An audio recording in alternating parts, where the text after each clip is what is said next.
Dear learners, we are starting another session on the use of statistical tools for quantitative data analysis. In the previous module, in depth we discussed how to prepare a scheme for your data analysis. Hope you remember it. If we have one categorical variable, what test would be appropriate? If we have two continuous variables, what test would be appropriate? Or if we have more than two metric variables, a continuous variable, which test would be ideal? And we also saw the testing of assumptions. Remember outliers? We studied in detail about outliers. We also saw the question of normality of data, and then we last ended with linearity. So learners, I told you, in reality, when you go to the field, when you collect data, you will realize that many things are not in our control. The data may not be representative at times. There are possibilities of non-normal distribution of the data. So non-parametric tests are a kind of statistical test which has less stringent assumptions.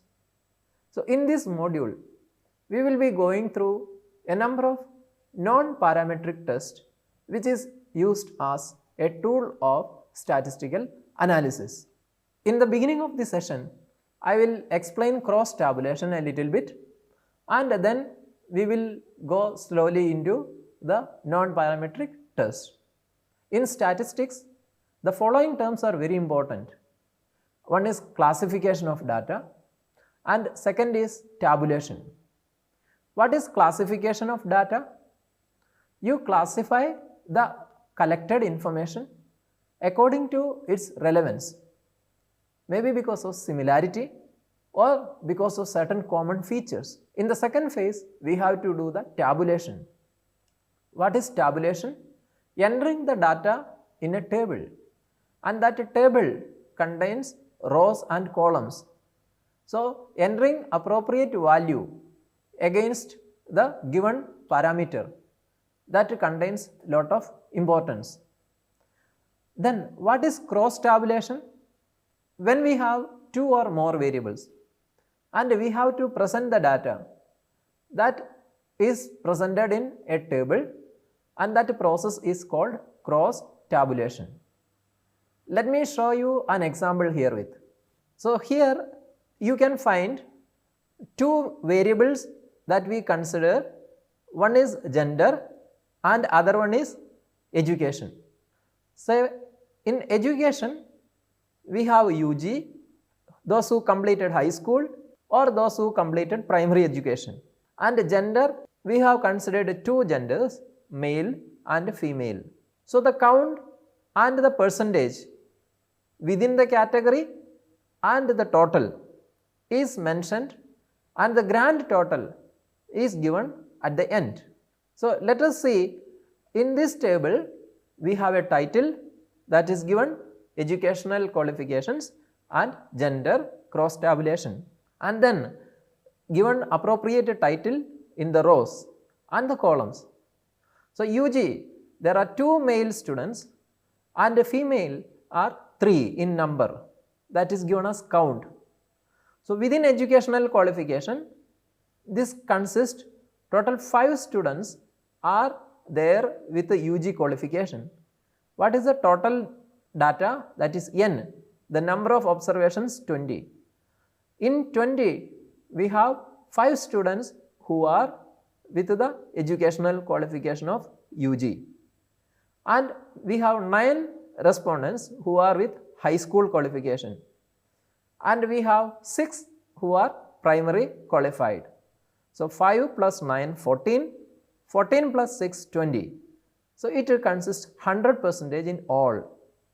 So when you read, you can read row wise first, that is educational qualification, the difference that is presented here, 2 male students or male respondents or 3 female respondents.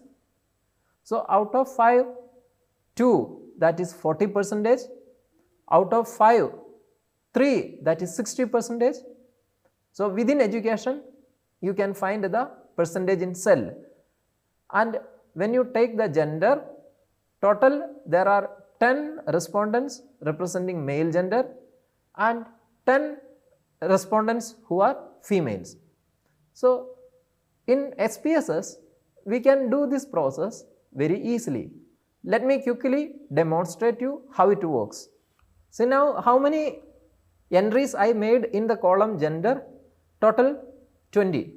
We have 3 specification.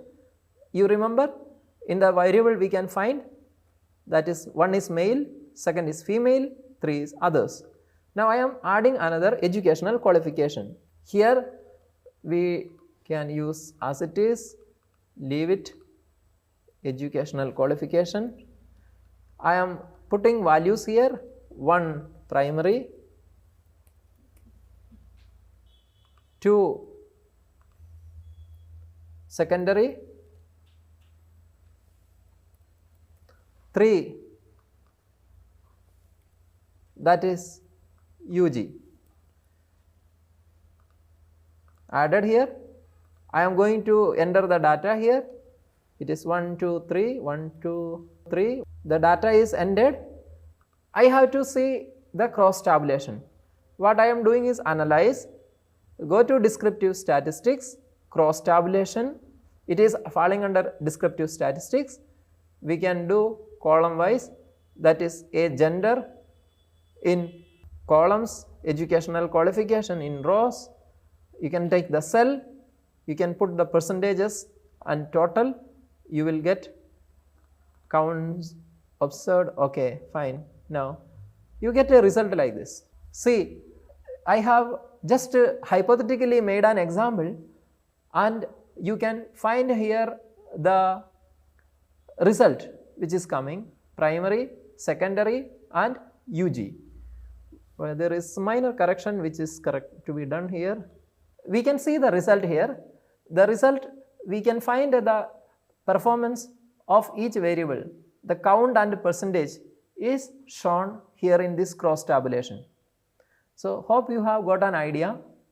When you have 2 or more variables, it will not be possible with as many variables. Restrict it with 2 to 3, maximum 4. It would be helpful to understand the details of the data, how it counts against another variable, so that to gain a first insight, cross tabulation will help you. Let us go back to the non-parametric test. Okay, we are entering into the quantitative data analysis, and the first example I am quoting here is the chi-square test for goodness of fit. You have only one categorical variable. In such case, how you can do a test? Here, if we have a hypothesized value, that means in the past you have conducted some study or the literature suggests you some values, and you want to check the present value is falling in the same line or different. So, here I am taking an example. I collected data of 50 students and I wanted to know how many of these students attended entrance coaching for CUET or, so for example, university entrance test. So, in my assumption, the students who attended entrance coaching, those who 50% qualified and those 50% were not. So, any significant difference in the proportion of students, here I underline the proportion of students qualifying CUET, is there any difference? Those who do coaching. I repeat once again, my question is this: is there any significant difference in proportion of students who qualify entrance examination this year who has done coaching? So, last year I said the hypothesized value is 50%. Here you can find those who qualified, that is, yes, who did coaching, that is 38, who didn't do coaching, 12. So, out of 50 respondents who give me reply 38 students who attended coaching that helped them to crack CUET examination, and 12 students who were not part of that coaching, who didn't do coaching but still. Now when I calculate the chi-square statistic, it is the result. When you can look at the right side result called test statistics, the chi-square value of calculated table is 13.520, 13.520, and the significance given here is yes 0.000. That means p value is less than 0.05. There is a significant difference in the proportion of students who attend the CUET coaching and enter into the courses and who are not done coaching. So imagine we have only one categorical variable, and in that one categorical variable what we saw, 38 students who joined this undergraduation because they could get help through their coaching, and 12 students who didn't undergo the coaching but still they qualified. 38 and 12 are different numbers, big number, there is a difference.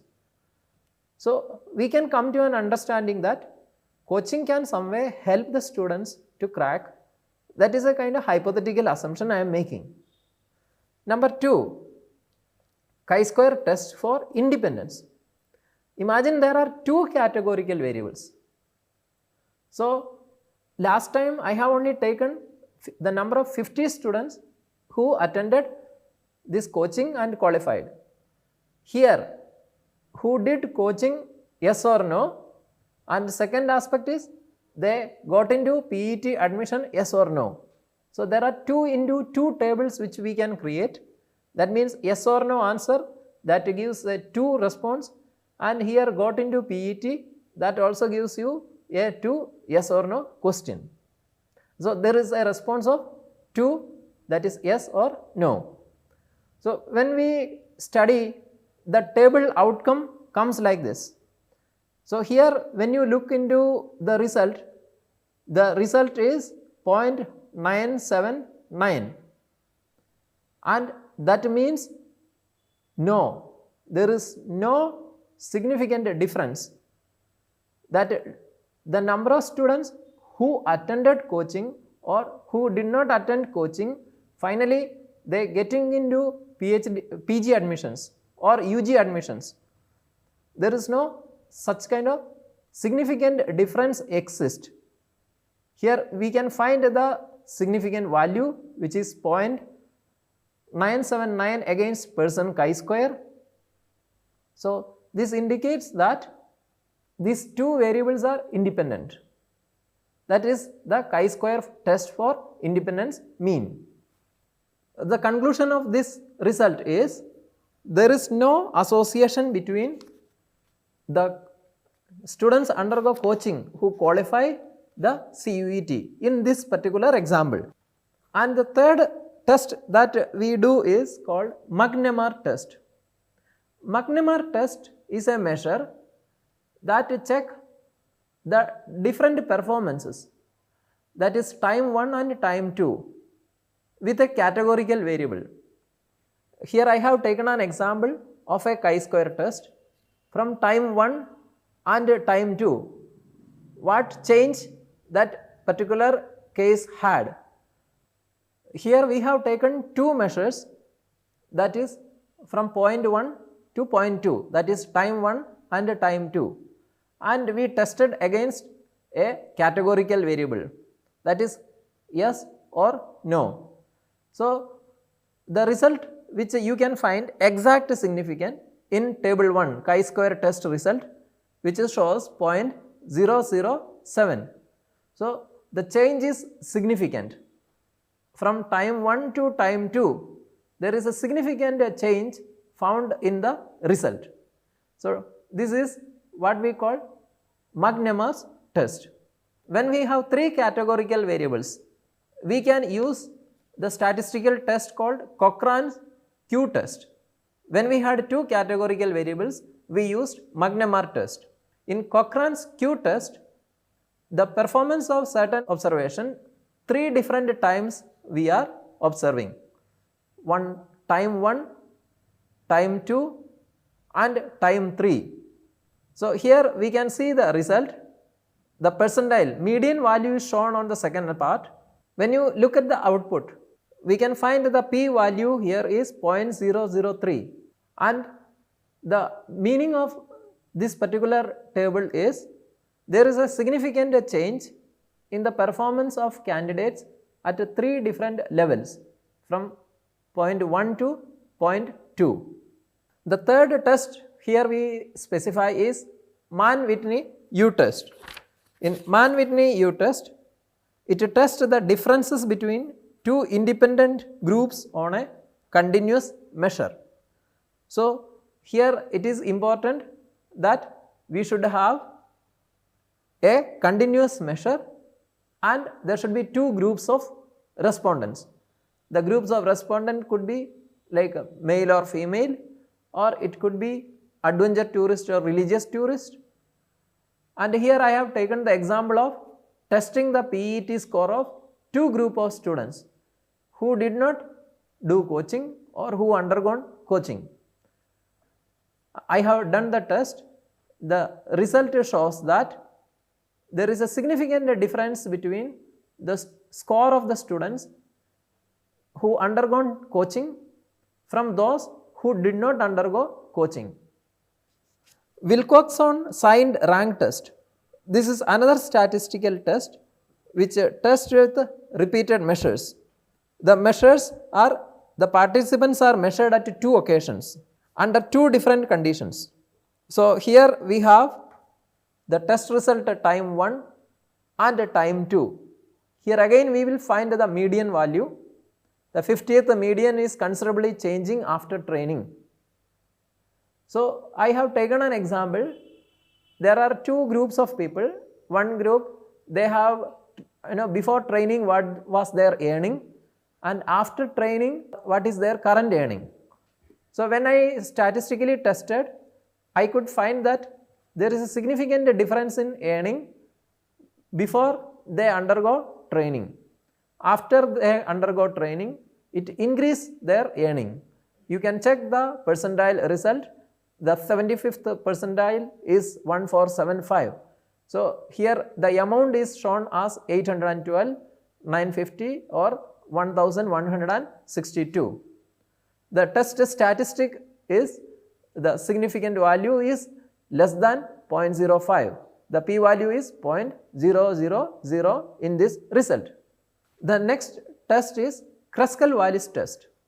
So, Kruskal-Wallis test, when we have groups of 3 or more, Kruskal-Wallis test can be used as an alternative of one-way ANOVA.